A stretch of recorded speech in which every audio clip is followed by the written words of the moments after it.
and welcome to Two Words Wolves Pod. I'm Ryan Eichten, and with me is Leo Sun. Leo, how you doing?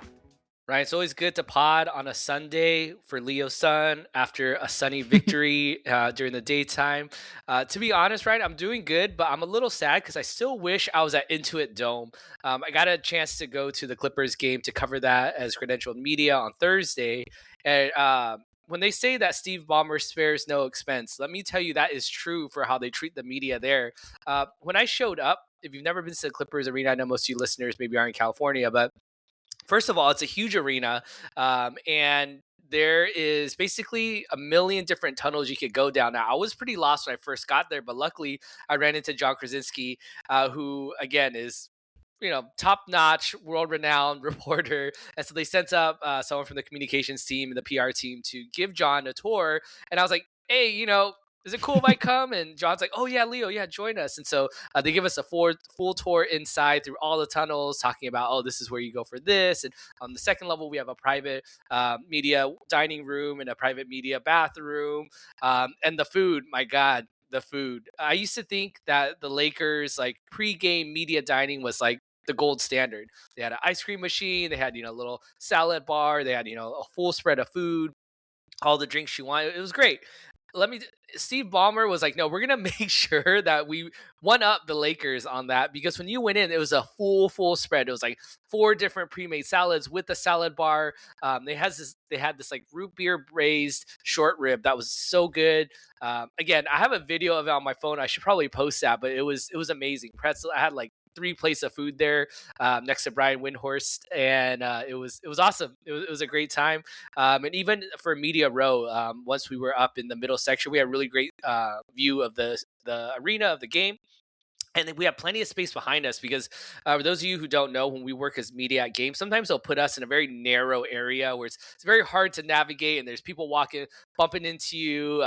Fans are kind of getting in the way sometimes. So for us, they had like a whole section reserved for us. All the room we could store all of our stuff in the back. They had all these touch screens with, whatever view of the game that you want to view it from. It was really awesome. So I think it was John, myself, and Dane Moore, our first times, all 3 of our first time at Intuit Dome. So it was cool that we all got to kind of, get our cherry pop there together and over a close victory, which you talked about in our last episode. But overall, it was a really cool experience. The arena itself, again, is really cool, really new tech. The huge Halo jumbo screen they have is ridiculous. It really feels like, Ryan, did you ever play a lot of like arcade games, like growing up at the bowling alley or anything like that? For sure.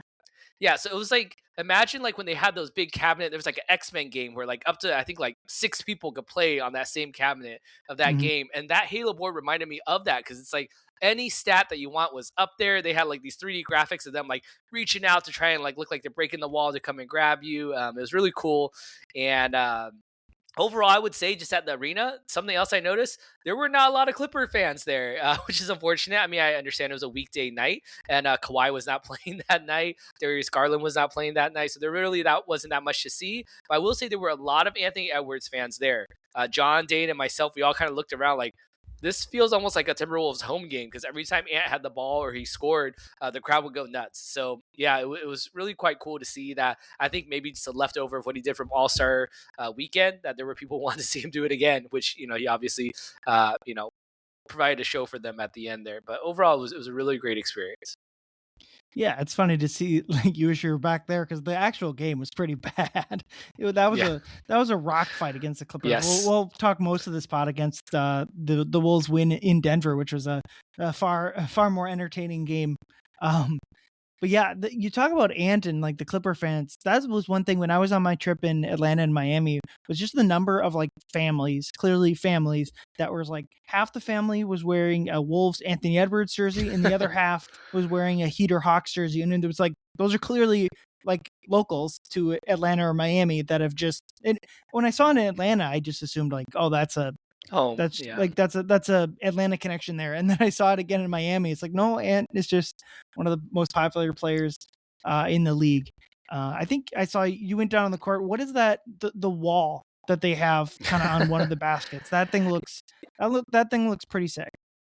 Yeah, so they do have I think they call it 85 uninterrupted rows or something, or 40 uninterrupted rows of seats for like Clipper diehards. Basically, is that if you purchase a seat in that arena, you in the wall section, which is right behind the backboard area, the stanchion area. You have to be standing the whole time, and you have to be wearing Clippers gear. And then so they have a bunch of chants, and it was pretty cool to see. I mean, it was something where like it didn't really ultimately affect the Wolves too much. The Wolves are already a bad free throw shooting team anyway, so they don't really need a wall to distract them. But it was cool though. It definitely was interesting to see them get into it. Those seats, I believe, are a little bit cheaper than general tickets to the game. So I think it's to encourage people, but I think there's a whole vetting process for it. So it was cool to see. I mean, I really wish that, you know, uh, all types of cheating and salary cap circumvention aside, I hope the Clippers do well in that. Like they've clearly poured a ton of money, and Steve Ballmer, like he's beyond a billionaire at this point, where he's good to pay it off and to privately do everything like that. I hope one day Mark Lowry and what's his food service that he's trying to do, Wonder. Wonder. Yeah, I hope that takes off so that he could do something similar with like the new arena in downtown Minneapolis. But yeah, overall, yeah, very, very cool. Would definitely 10 out of 10 recommend if you're in the area, even if not just, oh, I want to watch a Clippers game, like just for the experience of it. It's very interactive during timeouts. They have mini games that you can play with like little remotes. There's remotes on every single seat. And they used to say that they boast the most leg room per seat as well, too. They used to say it was Zubac approved. And then so the media lady was walking us like, we're thinking about changing it to like Brooke Lopez approved or something, because Sure. Brooke Lopez is still pretty big. But yeah, it's pretty cool. Yeah, I guess last thing while we're showing this other game, what did you think about the end of that game? Wolves are up one, Ant hits that shot to basically seal the game, and he's kind of going at it with Finch. And I talked about it last episode with Jokić, but what did you, being in the locker room and Finch's presser after the game, what did you think about kind of that interaction?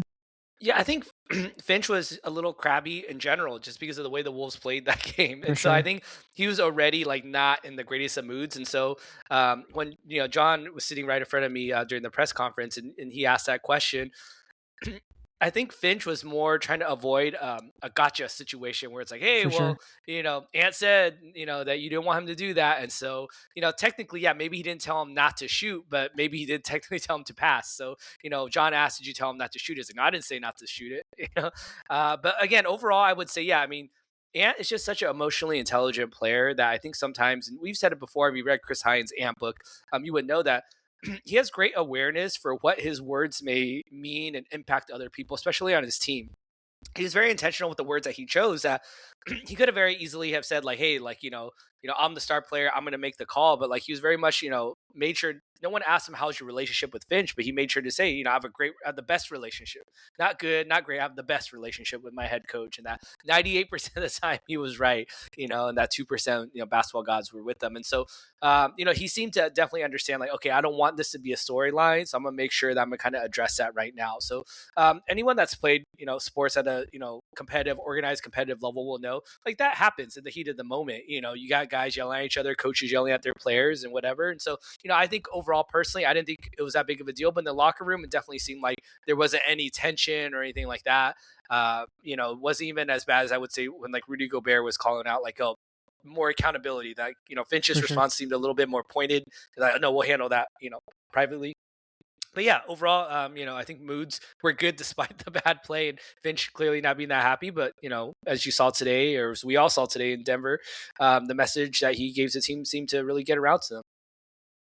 Yeah, that was Jokić. Most of what you said there was what Jokić and I felt. I do think like there's some real tension there, and just in terms of like their ball movement. Before the Denver game, really, their ball movement has been pretty poor post All-Star break. Yeah. So I think that frustration there is real and something the Wolves did and still probably do need to address. But like the clickbait aspect of it, which I think what was clear is that like PR did a good job of like before they went out there, or maybe Ant and Fitch are just smart enough at this sort of thing to not like, they were clear like, hey, let's make sure this doesn't become a thing, because it's not a big clickbait thing that needs to be a it's just, I think for us that are around the team a little bit more than people certainly just like watch the team night in and night out, like I think, and like you mentioned, read Chris's book about Ant, like those two, Ant and Fitch, have a great relationship, and I don't think, like, they're both competitors, all that. I don't think it has to be. It was just a bad It was just a bad game from start to finish, and at least they won. And I guess the one thing you can do to put it in the past is to keep winning, win again, and that's what the Wolves did today in Denver on Sunday. I thought I tweeted out before the game. I thought it was the biggest game of the season to this point, and I don't think it was particularly close. This is just I just kind of like this is a game the Wolves had to win. The last one that was kind of like this a little bit was when they played OKC at the end of January. If you remember that game, they beat them pretty good. It was a game where OKC was missing Jalen Williams like they kind of have all year.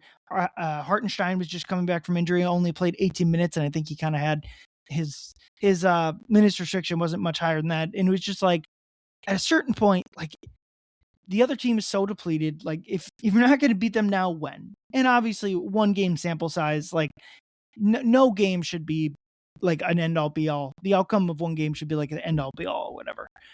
But at a certain point, I just felt like the Wolves have to beat this Denver team for one. Like to lose all 4 games to Denver would, I think, be a bad look.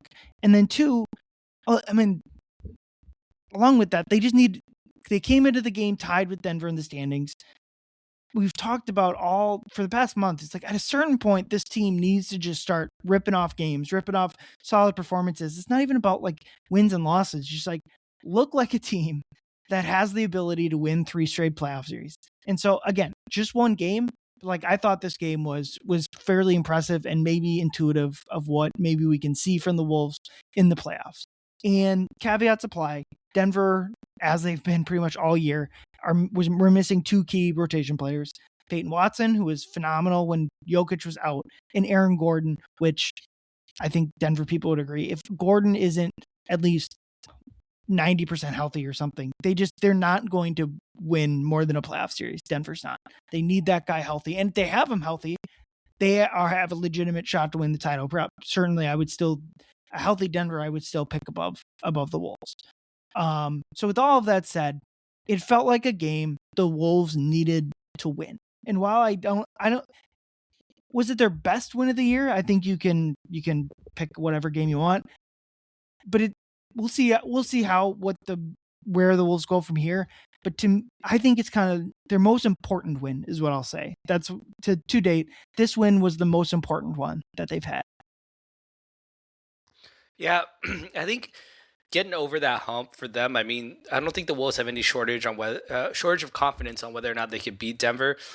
Last year they swept Denver in the regular series, and this year, I mean, they were avoiding to try and get swept, reverse swept by the Nuggets. And even look at the 3 games before this. I mean, the first 2, I think, if y'all recall, it was a I think back-to-back situation, rest disadvantage for the Wolves, and they were competitive through 3 quarters basically. I mean, they were basically in prime position to maybe pull off an upset there, and they lost. I think they were missing Ant the first game as well too, and then that Christmas Day game as well too was they just kind of blew it there, up 9 in overtime or up 6 in overtime, whatever it was. And so yeah, I mean, I definitely think it was good to get that monkey off their back, and they kind of needed a signature win. And I think that's something that kind of come to expect from the Wolves. You mentioned that last game against the Thunder. I totally remember that game. That was on my wife's birthday, and I opted not to watch the first 3 quarters of it. And when I got home, I was like, wait, what the hell is happening in this game? And yeah, I do think it was great. I think overall, I mean, just in terms of the importance of it, I agree with you. I mean, every game is the most important now. It's one of those, what are your weaknesses? Well, my weaknesses are I care too much, where it's like, okay, well, what is the most important game? Well, the game I'm playing right now is the most important game, but it really is. I mean, this is a team, even like they caught up to in the standings with this win today. And they really kind of shrugged off some of those bugaboos that they had of like not moving the ball, not playing together defensively. I mean, it sure looked bad in the first quarter of the game. It looked like just like the previous couple games, bad energy.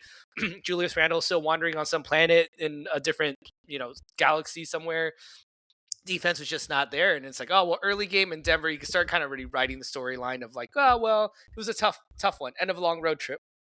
But as usual, the team, finds a way to band together, and they made their comeback during the second quarter instead of the fourth quarter, which is sometimes been their issue so far. And yeah, overall, I would say that this is really important to get this one, not just for the standings, but again for their confidence. They're like, all right, now we can actually continue building on this and avoid like that sludge of a Clippers game, that sludge of a Portland game, that sludge of a Dallas game. It's like, all right, those are behind us. Like we won this one, we played the way we wanted to, and we got contributions from everybody. So yeah, I love this win. It was very surprising. I kept feeling like the Nuggets were going to make their move and the Wolves were going to collapse, but we'll talk about it. I think right now it's just about the way the Wolves handled in clutch time, or to avoid clutch time, because they played together and they stopped playing that hero ball where, all right, Ant's just going to dribble it out, or Julius can dribble it out and just shoot a tough shot.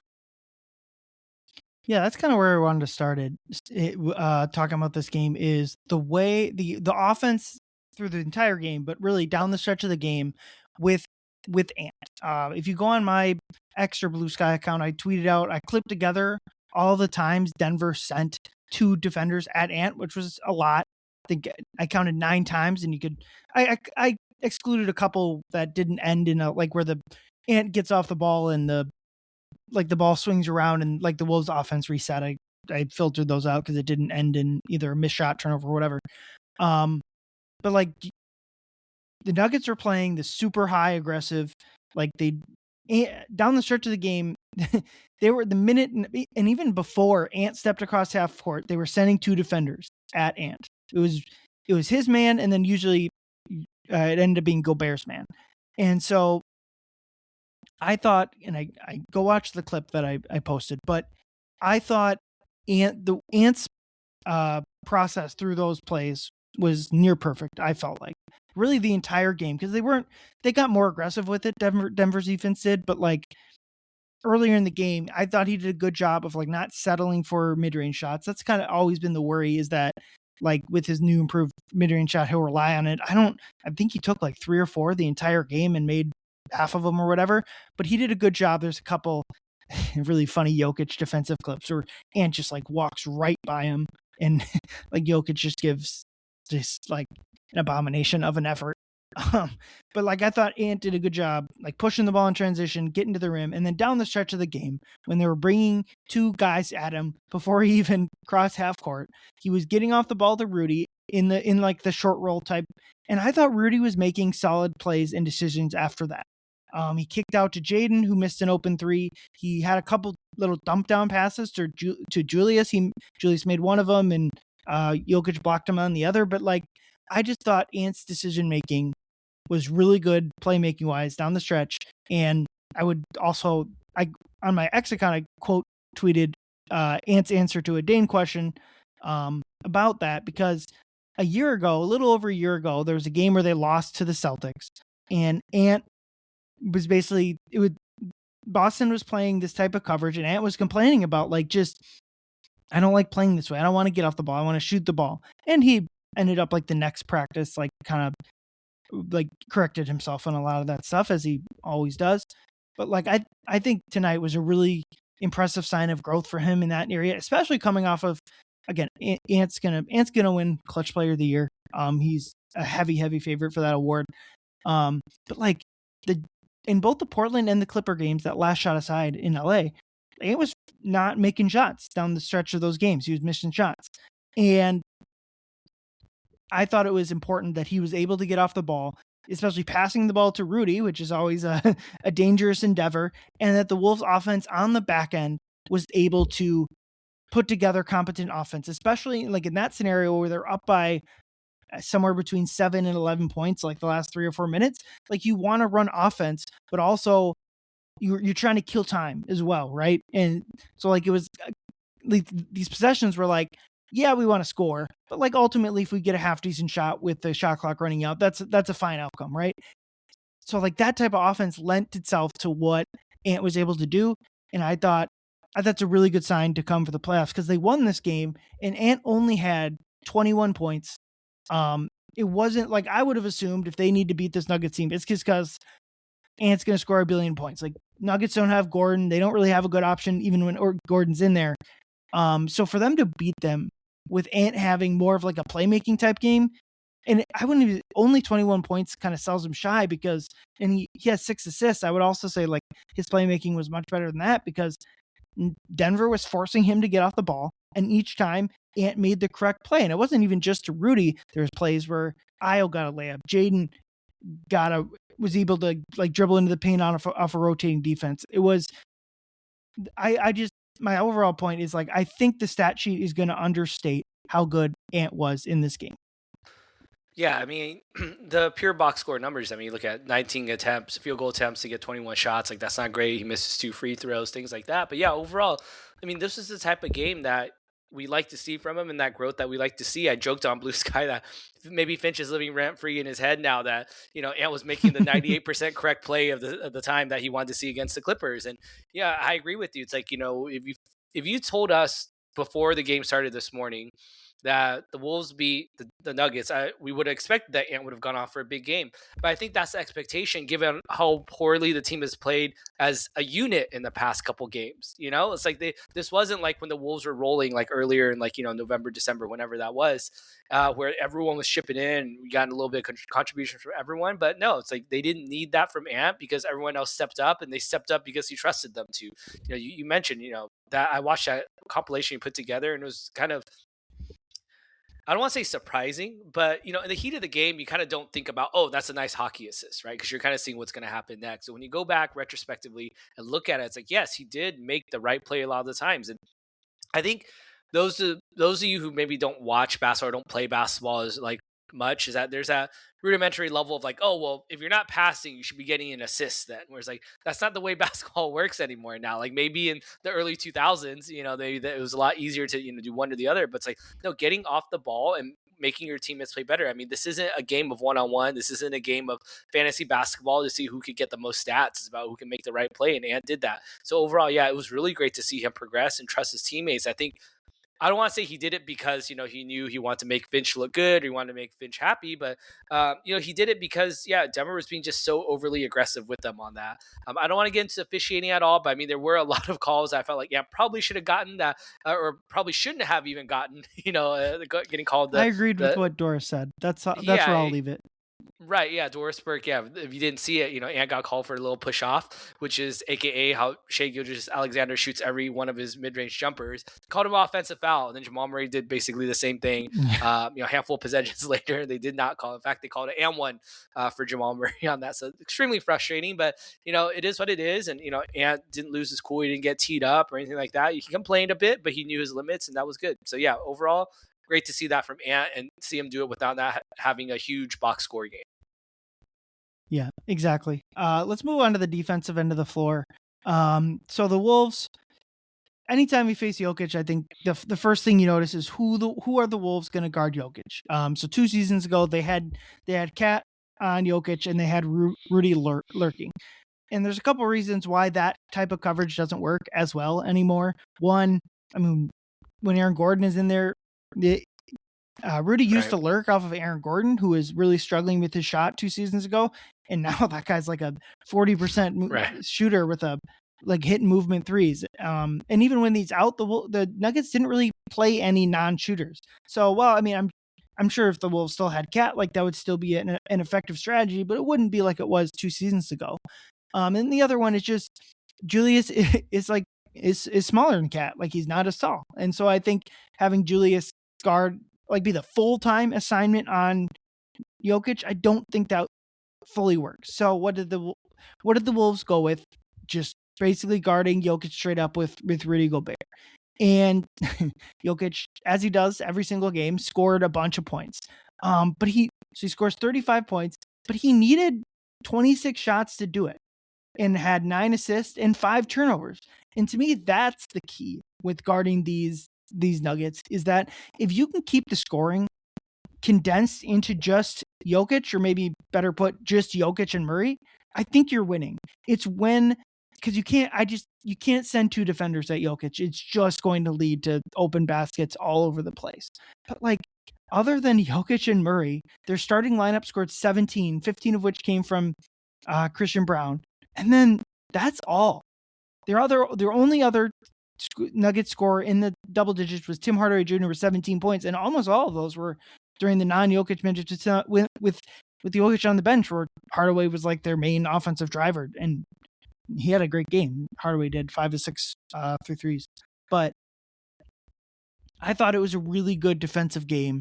And I think Rudy has this reputation, like with Wolves fans, of like he can't guard Jokić, and I really feel like that has far less to do with Rudy than it does with Jokić himself. Like Jokić just cooks everyone. Like there isn't a matchup, and so when you can keep him as inefficient as Jokić gets, that's when you have a chance.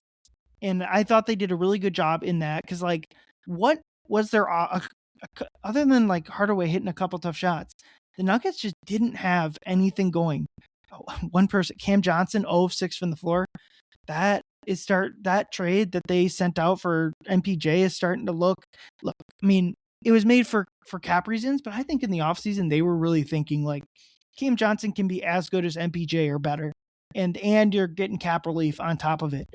And so far this season, and I saw that the Nuggets coach said that he's dealing with an injury, so maybe it's unfair to use this game as like a reasoning for this, but like that's a player that they need to be as good or like 90% of MPJ, and he just hasn't so far. But I thought the defense was really successful, and I will give credit if we're talking about guys that don't have like the stat.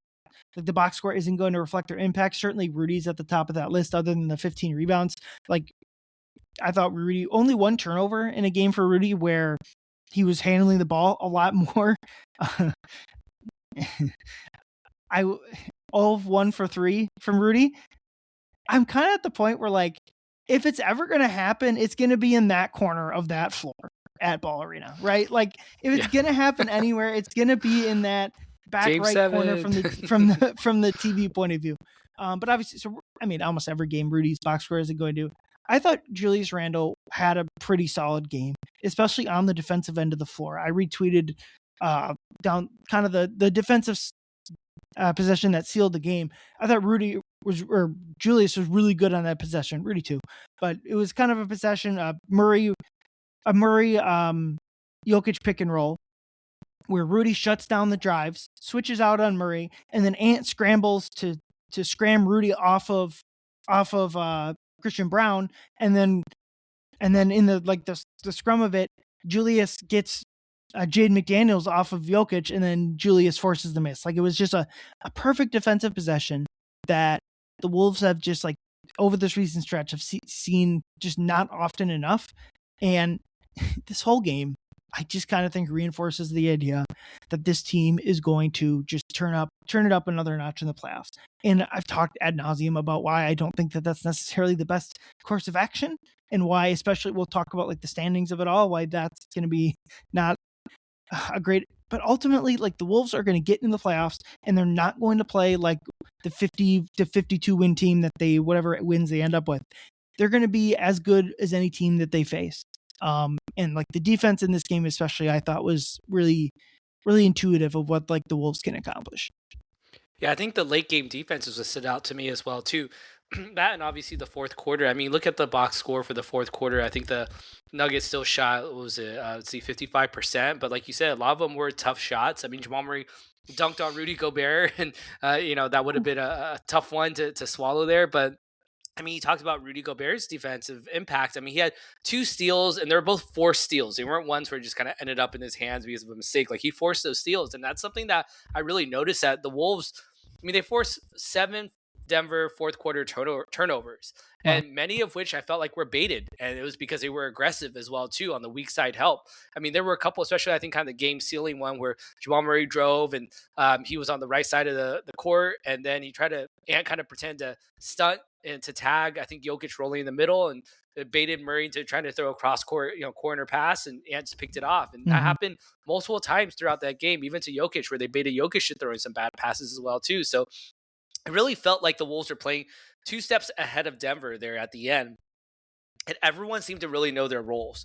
And I think, like you said, this is like the kind of defense that the Wolves need to maintain if they want to make a run in the playoffs. And it really reminded me, I put this in the notes before I even mentioned it earlier, is that defensive effort that they had, especially in that second quarter and early in that fourth quarter where they extended out, reminded me of that OKC game a month ago where they just absolutely like took it to them. Like they were in their grill, they were in their face, they were aggressive early.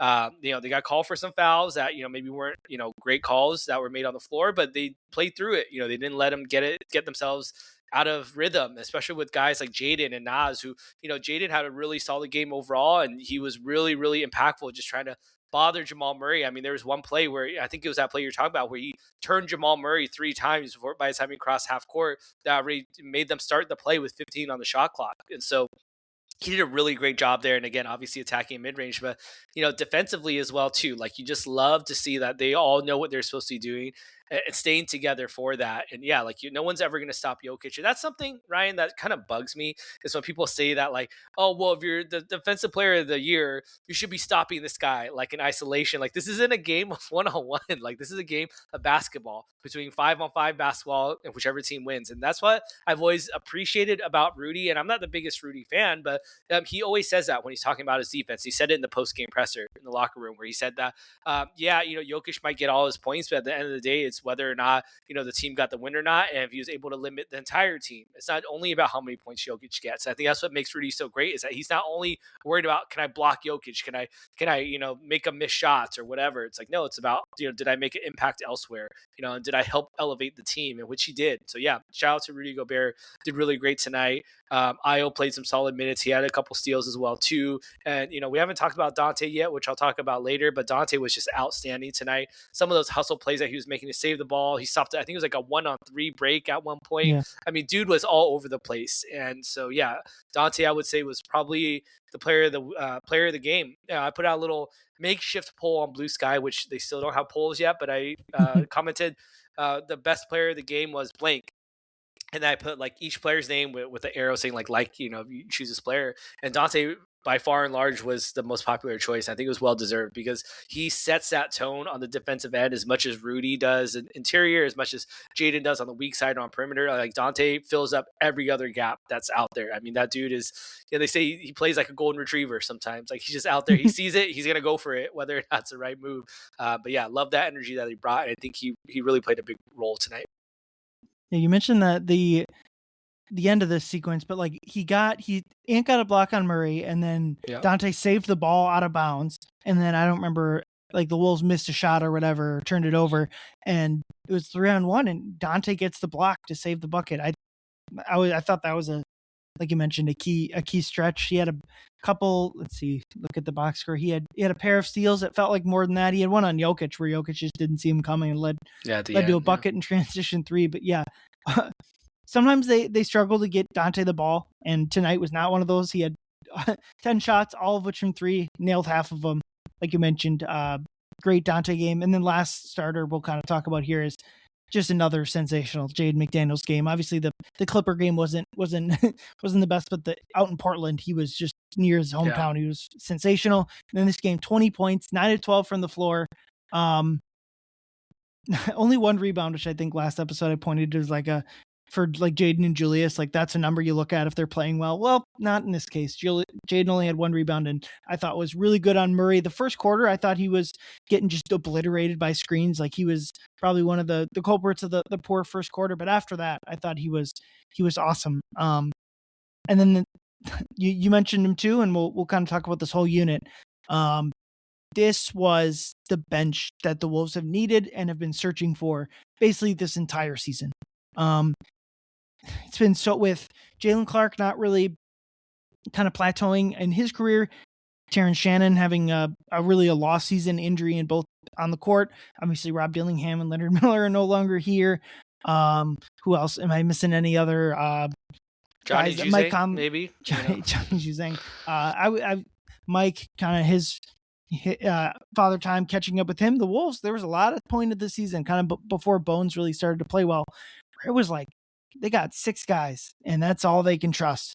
And now, and we'll talk about the rejoining of Slow-Mo after this, but like now they got 8 guys plus maybe Kyle Anderson as well, like that can really play. And all 3 of the guys off the bench I thought were great.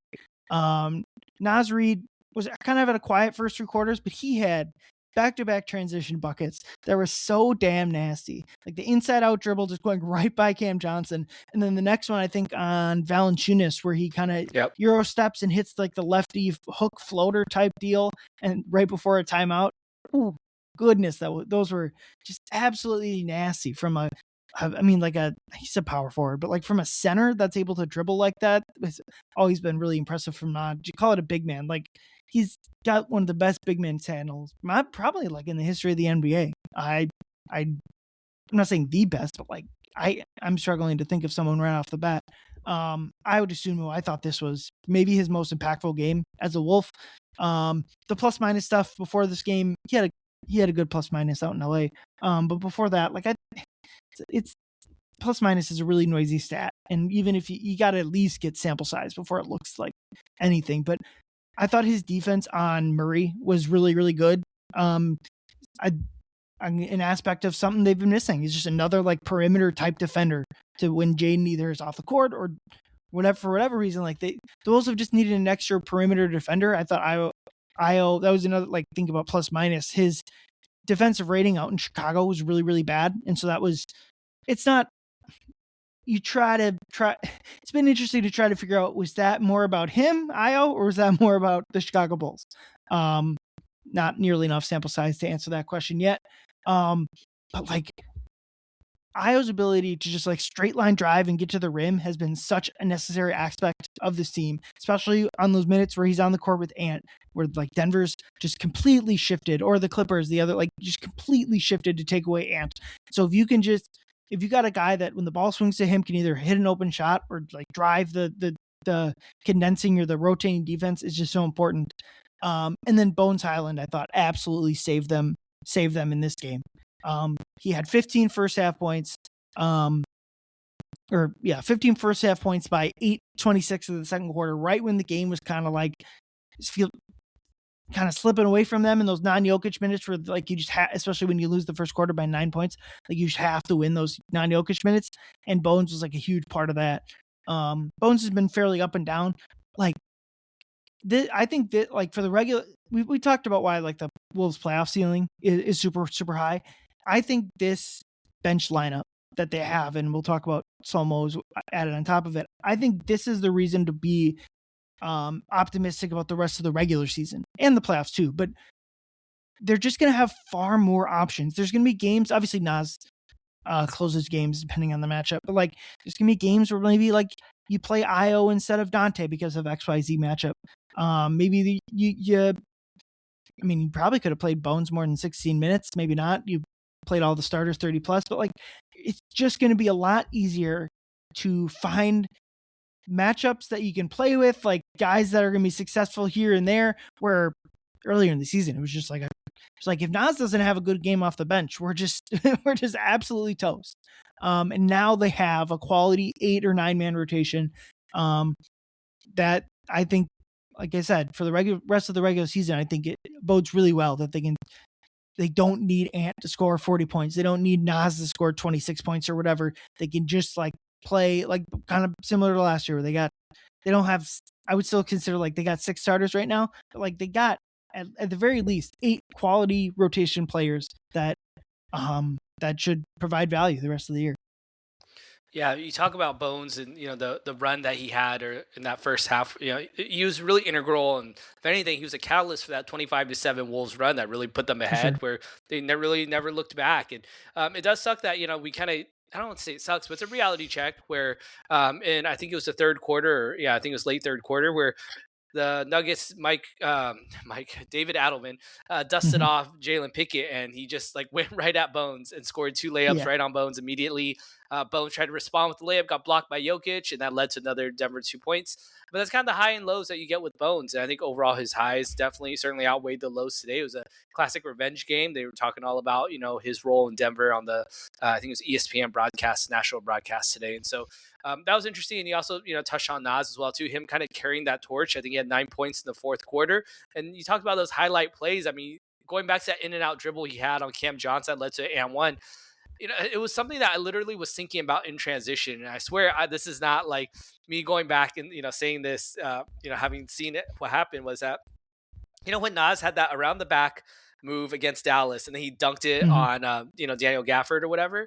And then they kept making these compilations of, best Nas Reed dunks. And so many of those dunks came off in-out dribbles. Like that was his go-to move for 2 seasons ago or whatever. In-out and then on his head. And so when he had it on the break, I was like, are we gonna see an in-out move? And he hit Cam with that in-out, and then for that lay, it was so sweet. And talking about Io as well too, that's something I wrote down in my notes of the game was that he had a really great end of the second quarter. I mean, he hit a 3, and then really I think what it stands out to me about Io is that he made Jamal Murray really work on both ends. Like, you're gonna have to guard me. Like, he was going at Yeah. him, and on defense as well too. I mean, he navigates the screens again. Nickeil Alexander-Walker is kind of that gold standard for screen navigation, as we saw for a couple years. But Io was doing a hell of a job. I mean, Jokić is one of the best screeners in the game. I mean, he's a huge dude, and he really knows how to kind of do those KG leverage, kind of moving screens that he gets away with. And I remember there was one sequence where he got over like 3 or 4 Jokić screens on Jamal Murray and forced a tough contested 2 that he missed. And so definitely shout out to Io. Io to me just seems so cool. And I'm just not saying this just because he's new and he has a cool name, or whatever the case is. He just has a cool game the way he plays. Like with Jaden McDaniels, for example, we all know Jaden runs a little bit hot and he runs a little bit cold sometimes. So you don't know what's going on. All of a sudden, he's throwing down guys and getting into fights or whatever. But then Io is like, he seems like he has that Jaden cool demeanor, but he never loses his cool. Like, he'll get annoyed by a call. He might say something to a ref, but like, he is always like right back at it, next play mentality type of thing. And that's what I love about him. He's not going to get taken out of the game. He's going to shoot the shots that he needs to shoot. And those plus minuses, those are level out. I mean, this is 2 games in a row. He's been positive in plus minus. And again, it's still such a small sample size, but he's a guy when he's out there that I feel good when he's out there. Like, I feel like it's safe. If the ball gets swung to him, he's going to make a good move. He's going to make a decisive move. And on defense, he's not going to like lose his man. Very infrequently does he ever lose his man off the ball, but on the ball, like, he is going to play hard. He's going to play like up in your face. And so, yeah, I love seeing all 3 of those there. And like you said, there'll be some more levers that Finch might be able to pull here soon. And, who knows, in some of the back-to-back situations, if guys are resting or if Julius is still kind of ailing with, what was it? Back spasms or whatever they're calling it right now. Yeah. If he has to sit some time, hopefully they'll have some players that can play some games.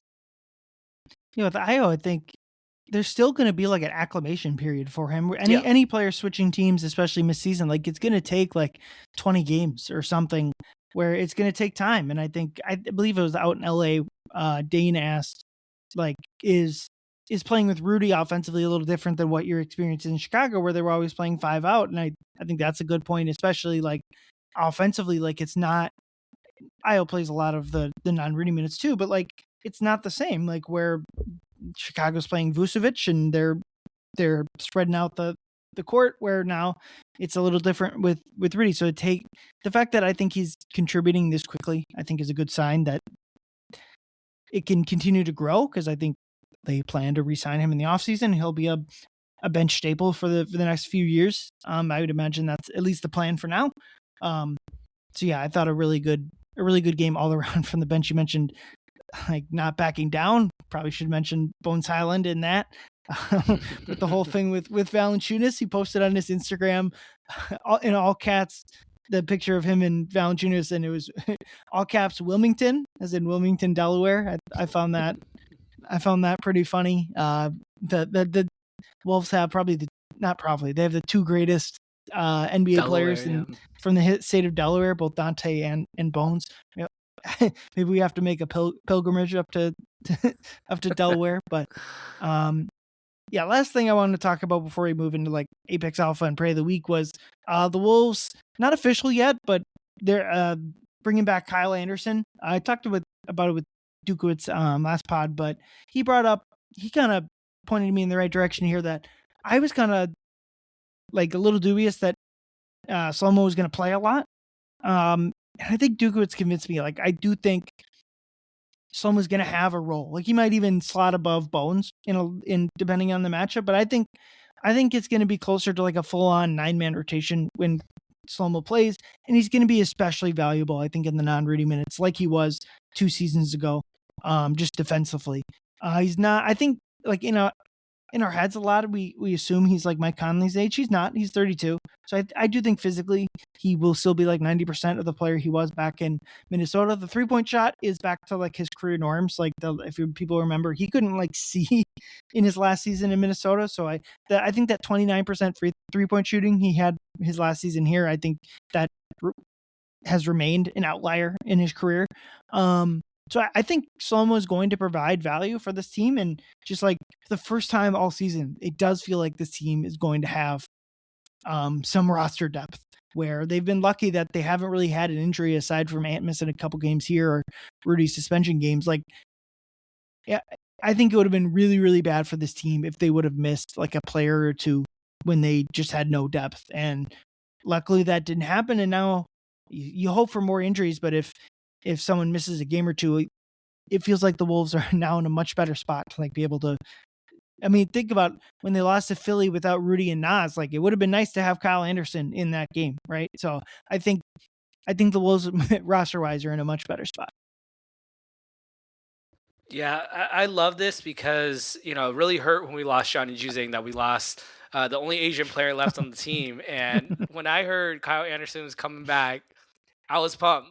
And I was like, all right, we're back up. I'm going to dust off my China Lee Kyer jersey, and we're in it.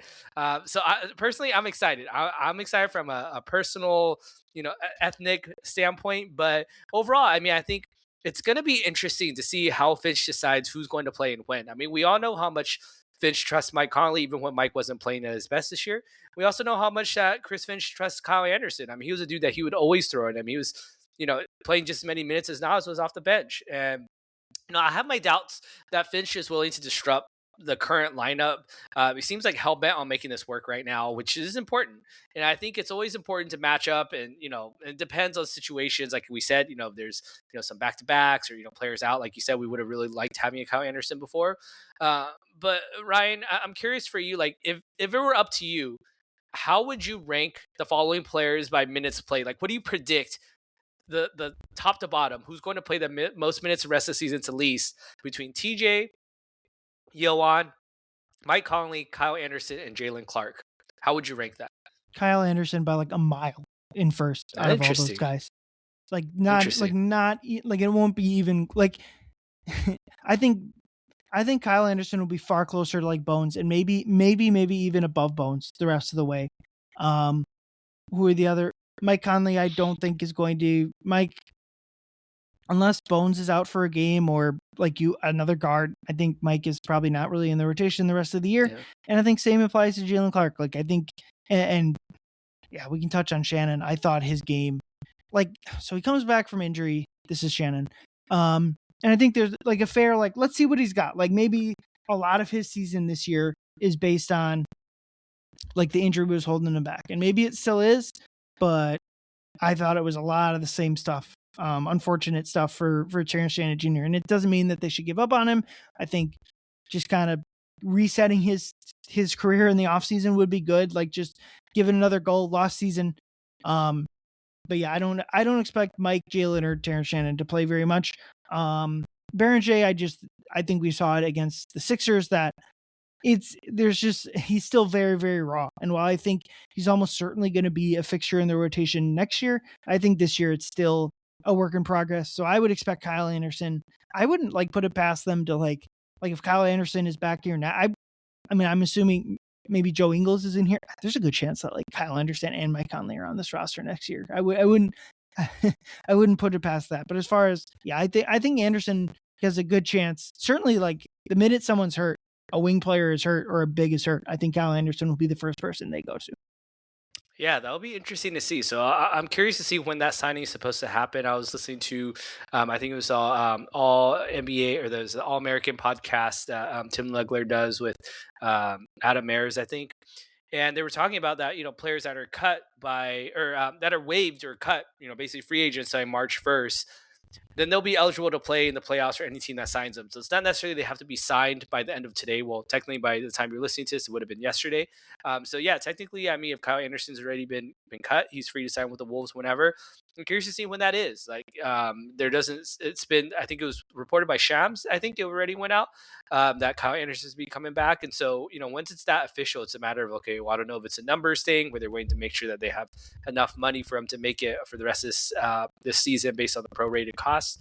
But yeah, I'm really excited to have him back, and I am really excited to see how the minutes and rotation works out, especially with, he's a Rudy Gobert whisperer, right? I mean, he was a guy that, had one of the best connections with, finding Rudy when he was out there. And so again, connecting him in there, I think is going to be really helpful. Not only on the offensive end, but we know what he could do on defense. Obviously he's a couple years older now, but having another quality defender off the bench is really important. I mean, when you think about, Nas coming off the bench, think about Bones coming off the bench. I mean, these are two really in essence one-way players, where they're offensive minded players. Io obviously more two-way, and so Kyle does have a little bit more two-way ability as well too. But I would say he's more of an ace on the defensive side. So I'm excited for that, and hopefully that'll rub off.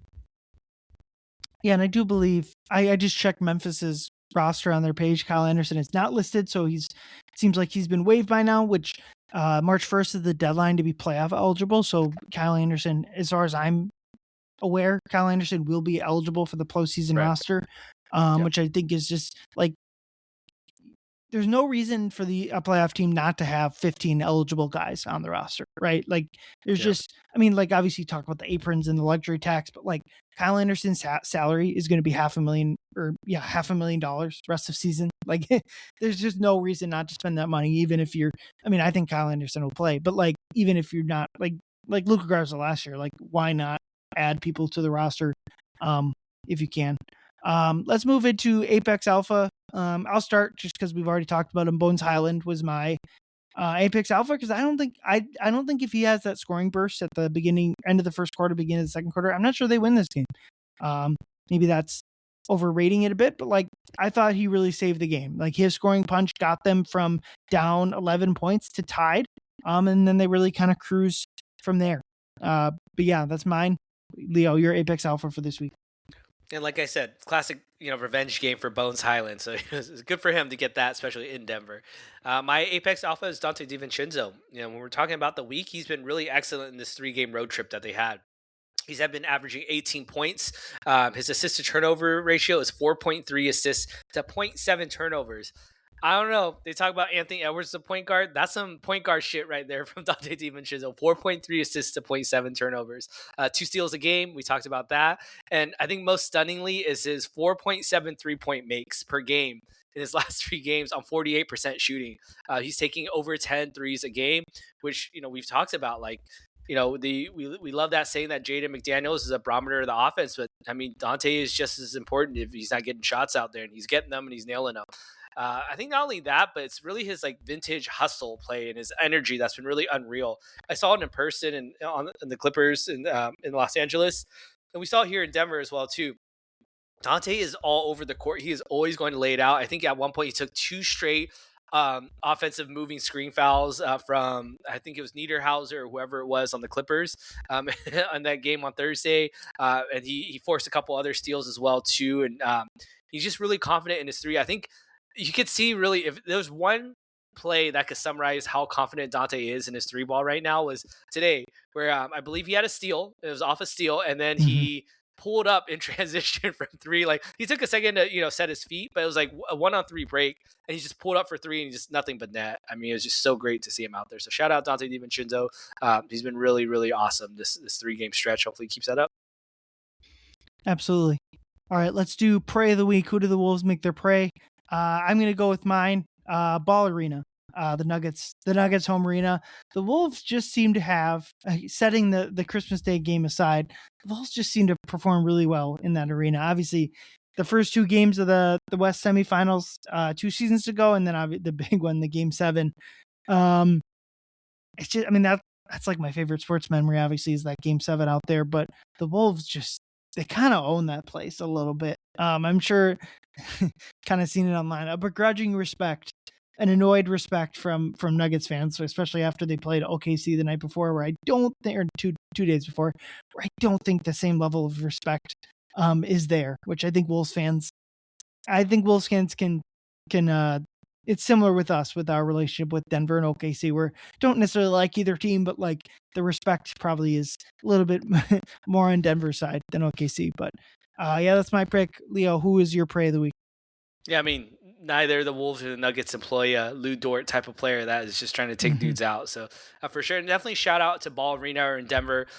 Huge Wolves contingent that seems to always congregate around the Wolves bench. You could hear it in the broadcast today as well too. The Wolves have a huge fan base there. Dude, at Game 7, there's so many Wolves fans at Game 7. It was insane. Yeah, shout out Denver for sure. Yeah, all the Wolves fans out there, y'all are the real MVPs. But yeah, moving on to my prey of the week. Mine is Benedict Mathurin. So again, at that game in LA, I used to be pretty high on Benedict, especially during his rookie year. I thought he was like going to have a really awesome career. And I hate to say this, but I think I was wrong. I mean, his trash talk to production ratio is like pretty astronomical. Like this dude talks so much crap to everyone on the floor to what he actually can produce. And like he's not a scrub by any means, but I mean, Jaden absolutely just took his soul in that game. I mean, Jaden forced 4 of Benedict Matherin's 6 turnovers in that game, including 2 of them were like little kid versus like big brother, like steals at half court. We just rips them at half court and goes the other way. Matherin at one point missed 9 field goals in a row, and Jaden was a big part of that. Matherin ended up finishing 4 or 14 and got benched by his coaching staff near the end as well too, just because he was playing too much iso ball. So a lot of that had to do with Jaden and the Wolves just kind of taking it out from Benedict Matherin.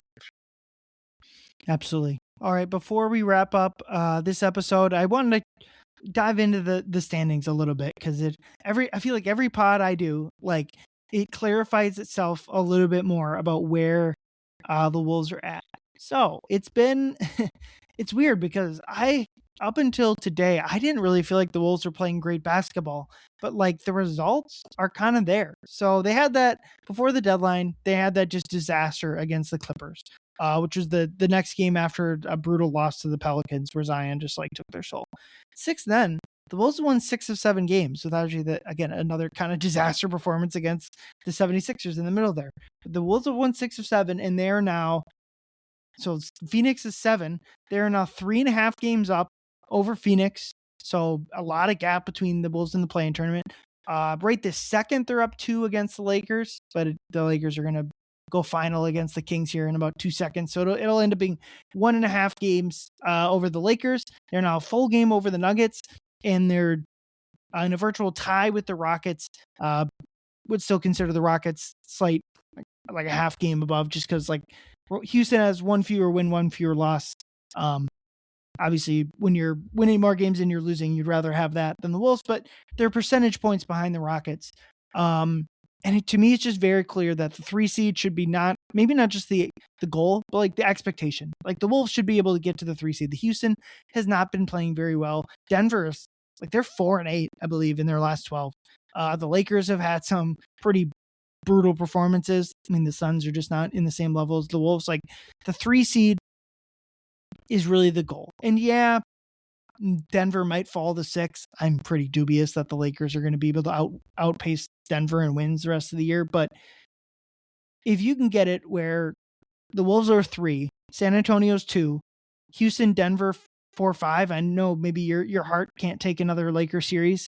Maybe the Wolves get super lucky and Phoenix jumps the Lakers for the 6 seed. But I think that's just so clearly a much better outcome than like if the season ended today, where now they're hosting Denver, at least in a theoretical, but like Denver, OKC to make the West Finals is just like an insane, even if Denver's hurt, like that's just an insane run. So I really think, and I was even a week ago, I was dubious that this could happen, but the Wolves really should be the 3 seed come season end. And why I thought this game was super important today against Denver was it was like the simplest path to the 3 seed was winning today.